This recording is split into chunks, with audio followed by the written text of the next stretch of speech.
I got to figure out the Zoom thing. Daddy's home.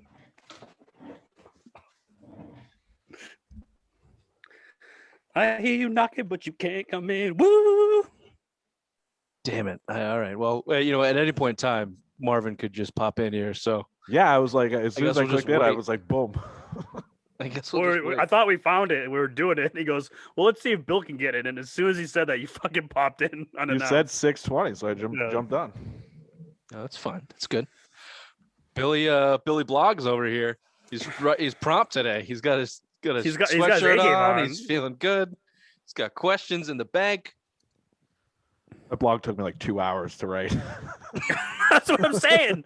I was saying to Rich, I'm like, he fucking complains about writing a blog and his first one's like 6 pages long. Jesus Christ. It needed to all be in there. Participant has joined / left meeting. Host only. God damn it. So unprofessional. Stupid. I was like thinking of it yesterday for questions, like dealing with like a bust, because obviously Marvin Williams is a fucking bust. And then I was like, was he though? He played in the league for 15 years. Bro, he averaged under 10 points a game for his career. Still played. 15-year career. Him and Raymond Felton were the only two players that had longevity in the NBA. I get Felton drank himself out of the league, didn't he? Isn't he out of the league now? He just got out of the league. Yeah. Well, Chris Paul's been around. He was taking 3 picks later. Chris Paul's a Hall of Famer. I know. Well, I'm just saying longevity.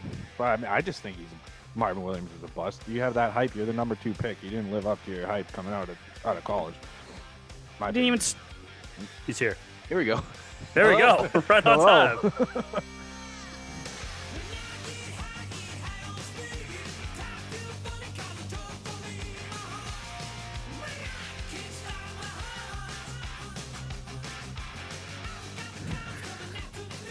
Well, I guess we figured out the security question. We are not secure up until this point. Anyone can come into this chat, apparently. How you doing, Marvin?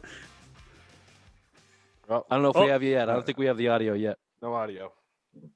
Sometimes those Britney Spears mics can be trouble. I don't think his audio is still there. Right now, Marvin. Nope. How about now? Now there we we got go. you. There we go. Okay. Yeah, them Britney Spears mics don't work sometimes. You know why? Because she never sang anyway. None of them do. None of them do. Although Britney Spears, it's free Britney right now, right? How you doing, bitch? How you doing, Marvin? Thanks for you guys. It's going well. Thanks for joining us here on the Simple Minds Sports Show. With us tonight is Marvin Williams, the author of the new book, Secondary Break in NBA. Dad's story, father of ex-NBA player Marvin Williams Jr. We are excited to have you and talk some hoops tonight, man. Oh, yeah. Me too, man. Thank you. Yeah, we appreciate it. So how's everything going with the book and getting that launched and promoting it and all that? It's going well, man. I've done a lot of podcasts, and the book's selling pretty well, so I'm excited about that. Nice. Awesome. Well, congrats. Sales are good. To read it. Sales are good. Money is good. Careful, Bill will ask for a free one at some point during I will. The podcast tonight. 2 more of these beers down for me. I'll ask for a few. Go ahead, Raymond. Hey, growing up, you had a lot of offers to play college ball, but you decided to go to the Navy instead. What made you decide that path, going into the Navy instead of playing college ball? My friend of mine, I was on the court with Larry and them guys hanging out, and then a friend of mine told me that I can make some money playing in the Navy. So I said, okay, that'd be a way for me to make some money for my mom. So I signed up. And I play basketball too. What colleges did you turn down? Because you had offers, right? Yeah, I had offers, a lot of offers from like a bunch of schools in North Carolina. Let me think of who, couple like small D1s back in the 80s. Winthrop. I'm trying to think of some of the schools. I can't. Winthrop was always in there in the tournament back in like the early 2000s. Yeah. They were always in there. Gardner Webb. There's a few of them I had. I just didn't. I liked basketball at that time, but I just didn't know if I wanted to be that serious about it. And so I can make me some money, kill 2 birds with a stone. I'll make me some money and still be able to play. So I did that. At 18 years old, yeah, I definitely take the money over playing in college any day of the week. Yeah. Yeah. Right? Didn't the Navy kick you out or something? That's another topic for another day. Oh, I forgot about that. Physical ailments. Whatever. Now you get to plunge toilets for the rest of your life. Thank you. But I mean, you did well in the Navy there, and on those teams. I mean, you were kicking some serious tail at one point.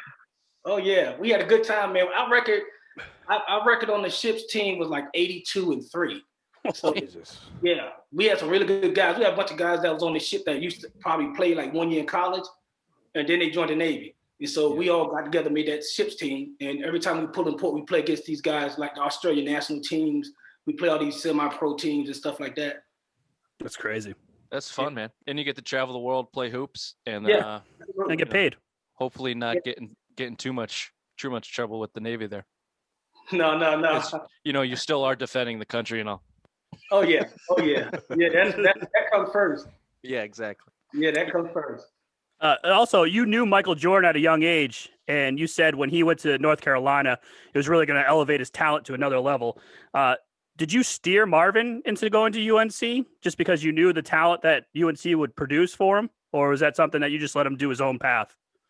I kind of steered him that direction because I knew I knew, like you talked about, I knew Mike and Kenny Gaddis and all those guys. Kenny Gaddison ended up going to Old Dominion University, but Dean Smith was also recruiting him out of Wilmington. At the same time, he was recruiting Mike. Kenny was supposed to come in and back up James Worthy if he'd signed. And then, they used to stop. Dean Smith used to stop through and watch me play in high school. Me and my brother play a little bit. And so I knew about their program. And I knew the thing I wanted Marvin to have was that foundation because they look after their players after they're done playing college ball. And that's what I love. Yeah. So the network and stuff is just fantastic. And so and then when Roy, Roy was at Kansas and Roy really loved him. Roy put in a lot of work and showed Marv that he cared about him. But he was at Kansas at the time. But then when the job came over to Carolina and Roy went to Carolina, it made that decision, I think, a lot easier. Oh, that's awesome. Yeah, for sure. And they're not Duke, right, Ray? Yeah. So on the show, we talk a lot about the Duke stench. Obviously, you had firsthand knowledge of that, seeing the rivalry firsthand.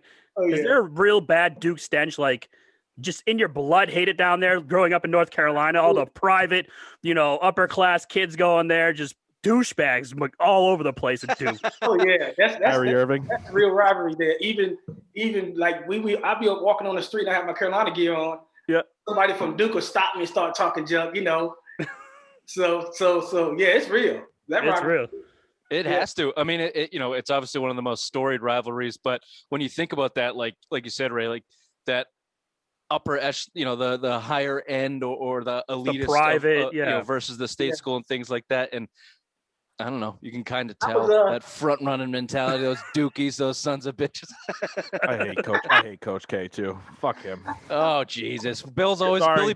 There's a reason we call him Billy Bad Words, Marvin, because he doesn't have a filter. He just goes. Crap just falls out of his mouth, and we got to put up with it from time to time. But and now this is his time to ask you some questions, so this should go well. Yeah. What age did you realize like Marvin had talent and you thought he could go to the next level, even just college or NBA? Probably, Probably when he between the age, probably about 12. He was 6'5" at 12, and then he was on this elite AAU team called Seattle Rotary. And so I used to go out and fly out and watch him play, and then to see him compete against, Dwight Howard. Atlanta had a nice, really good AAU team too. They had Dwight Howard, Josh Smith. And this other kid that played in Kentucky about 6'10", and I think Atlanta's team, the smallest dude they had was a 6'5" guard or 6'3" guard, and the rest of them was 6'5", 6'10" and up. And so when I seen him play against Dwight and them guys and score 40, and then he played against LeBron, and he held his own, and so I said, okay, maybe he got something there. Yeah. Yeah, you could say that. He's holding on with those guys. Yeah, 6'5", 12 years. Ray was 5'9" at 12. He's still 5'9". So that's the other way. That's the other side of the coin. Funny. Yeah. How was the recruiting process? Like, did anyone, maybe some colleges offer you guys some special gifts, maybe a little bit of money, backdoor, Michigan style, anything like that? I ran into that a couple of times, but I wasn't biting on that fish. Yeah, you gonna. I think that whole process is gonna always be that way. People just don't get caught doing it. But like Arizona, didn't Arizona get busted in the FBI, right? Yeah. Yeah, I think Arizona did. Yeah. Yeah, I just made sure I told Marv, don't take no money from nobody. If I don't give you no money, don't accept nothing from nobody. And if they give it to you, give it right back to them. Yeah, stay away from that. I mean, that's the way you got to go. I think you know, a lot of these kids are put in those terrible situations, and they come from, you know, terrible backgrounds, and it's like, Yeah. you know, I can't turn this down. I gotta take it. So, you know, I guess you could say Marvin was lucky to have you in the role model there, but I feel bad for him. You know, I feel bad for the kids that are put in those spots because a lot of them can't not say no. And it's hard to say no, even if you can. I mean, it's, you know, it's human nature. So good You're for you 18 years guys. old. You're going to take the money. Yeah, look at Chris Webber, got $300,000 at 18. Yeah. Like, that's pretty hard to pass up. Like, it's just free money. Oh, I think you had to pay it back after he went to the NBA, but still at 18, you're getting $300K. It's like, Jesus Christ. Yeah. Zion Williams, they all got caught up in that stuff. I think they're dealing with that stuff now. Yeah, But it's this not Duke smart. thing, they're keeping it hush hush down there in Duke. No one's talking about that much. Yeah, it's not good, man. And I think the parents got to play a role in that. You got don't think short term, think long term. I mean, what's 300,000? If you don't got along this long without 300,000, you could function a little bit longer until he gets a check. Yeah, you know what I mean? So I think that's a state of pro sports in general. If you think about it in college sports, I should say. I mean, none of these guys, like the pro sports, they don't really teach you money management. You'd think half the people that retire are broke within 3 or 5 years because they don't know how to stop spending money. They want to buy all this flashy jewelry and cars and stuff, and it's like they go broke. That 30 for 30 broke was awesome. I liked it. It was awesome. I saw that too. Yeah, I like that. I just had a question. Marvin Williams, number 2 pick by Atlanta. You kind of mentioned in an interview that you didn't think they helped his development much. Can you go? No. What do you think they could have done differently? I think one thing. I think the coach Woodson was under pressure to win, and so they brought in Joe, and Joe was their main guy, and then you had Josh. He was young too, trying to come into his own. And I think, I realize it now looking back on it. I think during that period when Marvin was in the league, they stopped doing player development. And then I think with that being gone, it didn't help him. And then I think Woodson, like I said, Woodson was really focused on Joe and making sure he got his, and Woody kept his job. Which is weird because, like, you think that, you're a top 5 pick, you want to build your franchise around him. I just feel like if you're not going to build your team around him, it's kind of like a wasted pick. Like Detroit with Darko. I mean, you just picked Darko at number 2 and he flamed right out of the league, where it's like you're supposed to kind of build around those players. I know Detroit at the time had a good nucleus. They're just coming off a championship, but still, it's like those guys you got to build around. So that being said, like, if you can go back in time now, would you kind of steer him to kind of stay in school, knowing like he's going to get drafted by Atlanta, maybe stunt his development a little bit, especially at 19? He only played 1 year of college basketball. So, like, would you have kind of kept him in school maybe another year? I'd have him stay another year. Yeah. But the other thing, too, we was concerned about, they were going to change the rule at that time that you had to be, Marv was young. So they said you had to be, basically, they were trying to change the rules that you had to be 19. Mm-hmm. And so we was also concerned about that. And Marvin was 17. So that meant he'd have been in college for like 3 years before he could go to draft. And so I think he was ready. I just think that having to go to Atlanta didn't help his career none because, like I said, Woody as a coach was more concerned about keeping his job and doing what he got to do to win. And then I just think that he didn't really respect Marv because when they drafted Marvin and we went to the press conference, Woody wasn't there, which is I find very interesting because most coaches usually show up to the press conference to meet their draft pick. But after Marvin got drafted, all the other kids, Stoudemire and all those guys that got drafted after him, Woody was there. So that was just my opinion of Woody, just a little silent way of protesting against the draft pick that they chose with Marvin. That's too bad. And then, on all the pressure that comes with it, as the number 2 pick, Marvin your son ended up having a 15-year career, 1,000 games, 10,000 points, obviously a tremendous successful NBA career. But even with that, he still gets, in a lot of circles and early in his career, the bust title, because like you said, he wasn't putting up the flashy numbers, because of his circumstance. So I was just curious how he dealt with that pressure, to sustain for 15 years and how you helped him do that. I imagine that those must have been, kind of tough years, especially, early on. Yeah, for me as a father, it was frustrating to see how frustrated he was. And I just had to keep encouraging him and tell him to constantly think long term. I mean, this is one of those things where God is in control of it. And sometimes God has to build you and mold you through tough times to make you ready and prepared for something down the road. So if you look at that part of his life and then look at when he went to Charlotte and the numbers he was putting up at Charlotte was what he should have been putting up when he was a rookie at Atlanta. Right. So and I also think too, Marvin numbers, if you looked at him when he was at Atlanta, his numbers were going up. And it seemed like Woody would do everything he could. I mean, the better he played, the less minutes he got with Woody. So I don't know what that was all about. Weren't they playing Josh Childress there too? Was he still there when Marvin was driving? Because they play the same position too, right? So is he blocked by Childress too? No. I don't think. I think because Marvin could play the 4, and Chill could basically play anywhere between the 2 and the 3. Yeah. So they would move Marvin to the 4 sometimes to play, so Chill could play the 3. So you think his best years, or what was his best? What do you think his best year was in Charlotte somewhere? I think Charlotte. I think Steve. I think the coach there understood how to play Marvin, and he maximized his potential. Yeah. I think Charlotte was. At the end of the, his last year here with Milwaukee, how pissed are you at Giannis for not getting him a ring?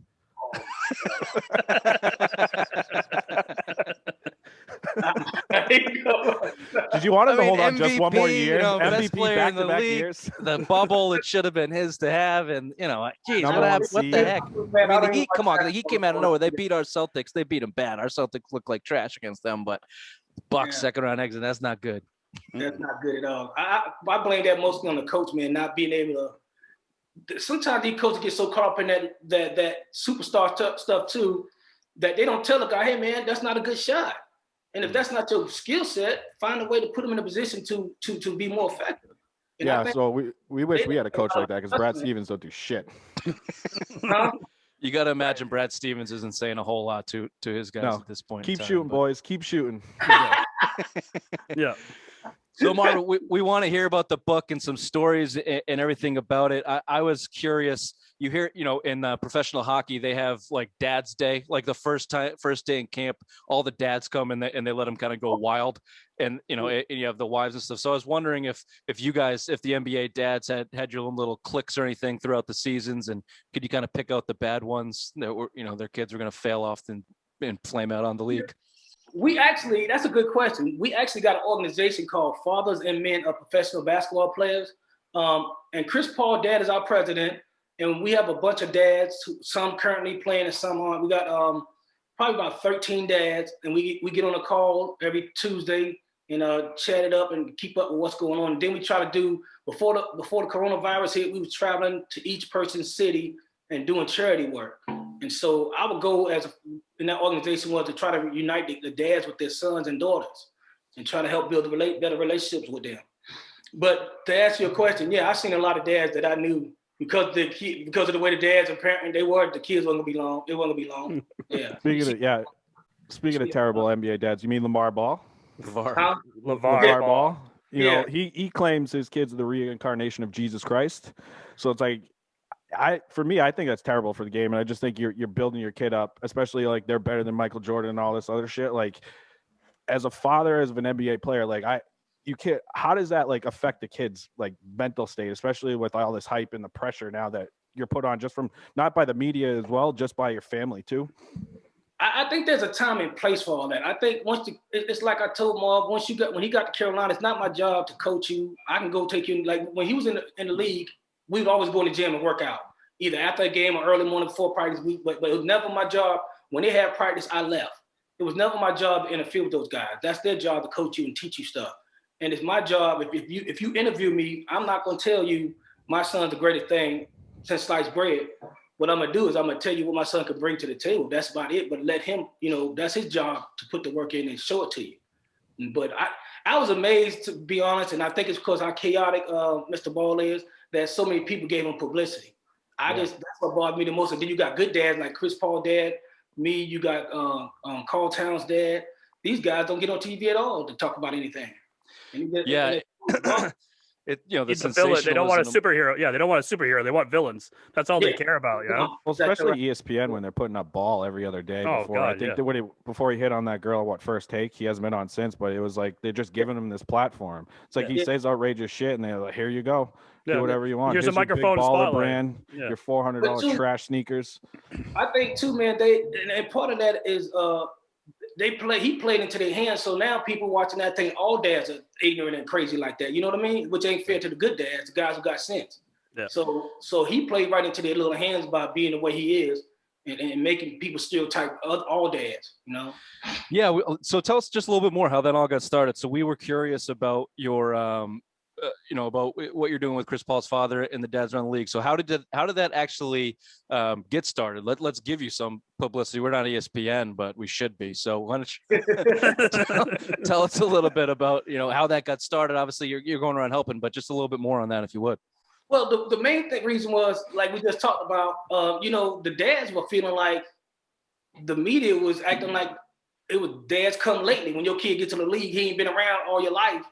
And then when he come around, all of a sudden now the dads want to pop up. And that wasn't the story. So we all got tired of hearing, we love the moms and respect the moms for the great things they do for their sons.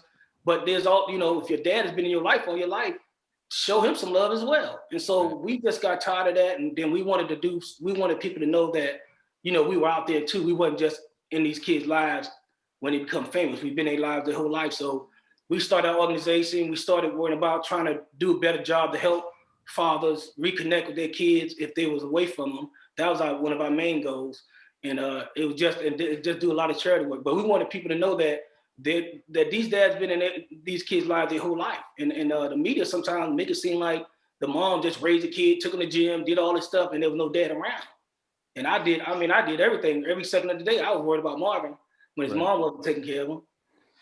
Yeah, and it seems like, obviously Chris Paul, excellent Hall of Fame career, and Marvin, long career. They got their heads on straight. Their motivation is there. Not that I'm at that level, but my father was our coach, and he was an ass to me. So, but it made me. He was an ass to me too. He was an ass to everybody, but he was a bigger ass to me, I swear. But it made me work harder, made me fight harder. And the point is, he's not calling his kid the next Jesus Christ walking. So I think that goes a long way. Well, Marvin, we appreciate your time. Why don't you just give us kind of a what can we expect out of this book? Anyone reading it, what's some of the highlights that we can look forward to? I talk about, how the main reason I wrote the book is to try to inspire people, especially young kids, people to read the book. I talk about my life as a kid growing up with a dysfunctional family. My mom and dad were alcoholics. They were very abusive. I talk about the struggles of changing from New York City lifestyle to going to the South in the 60s, how tough it was, dealing with the racism growing up during those times. I talk about not having and wanting to have. And I talk about the transition of times I was in the military, being out there on your own, never left home before, and you might be in Australia one day, and then you're in China the next, and having to depend on yourself for everything. I talk about going through boot camp, the struggles, the changes I made, and how I had to psychologically, because I couldn't swim, but I had to talk myself into being able to float, or else I'd have went back home. And I was afraid of going back home because I'd have felt like a loser. So I've made my mind, they gave me 4 tries. I'm on my last try. I said, I'm either sink or swim. I either go home. Literally. Literally. Yeah. So I talk about that. And then I talk about raising Marvin and having a transition from me trying out and not making it to transition into coaching, and then coaching him and guiding him through all his successes.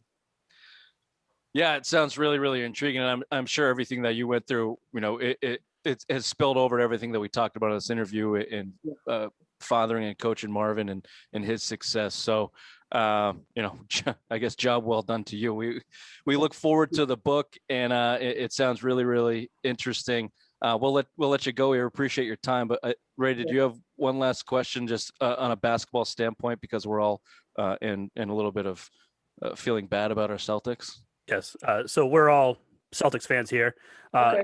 And I'm sure you follow the game. My biggest question right now is, what the fuck is wrong with the Boston Celtics?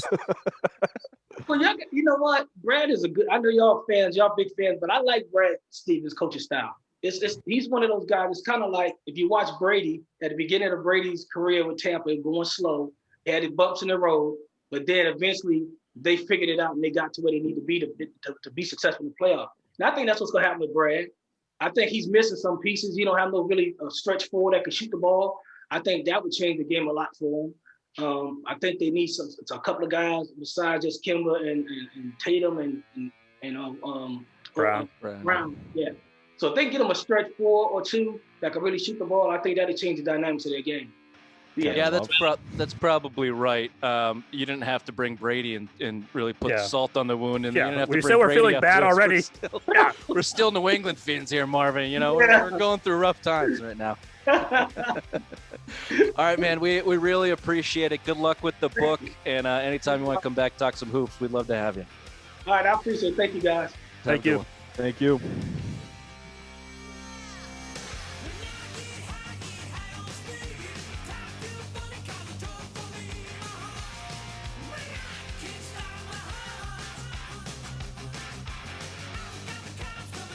I got him out successfully.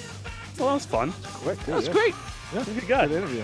To the answer, you know what could be learned here, Billy Blogs, is if you wrote your blogs as well as he articulated his answers, you could snap off 3, 4, 5 a day. Yeah, he is right on point. Like no thinking. The only thing was like every time I thought he was done talking, I was like, all right, I'll throw another question in, and then he just kept. I'm like, fuck, I'm not trying to talk over him, but like I think it was like a little like his audio was like kind of. I don't want to talk over those guys. We're interviewing him. So we just need a guest on, and you won't talk over anyone? I try not to. No, the point is he did talk over him. That's what he's saying. I tried not to. Like I thought he was done talking, so I was like, all right, I'll just roll into the next question. And then I'm like, oh fuck, because like his audio wasn't like I don't think it was the greatest. I mean, he's not using a mic; he's just using like the computer he's audio. using computer audio. So I feel like a little bit is that's like a little glitch sometimes. So I was like, all right, he's done. I'll just roll right in, and I'm like, ah, fuck, he's not done. Sorry. Oh fuck. You also talk a million miles a second. I don't mean to.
Hello, babies.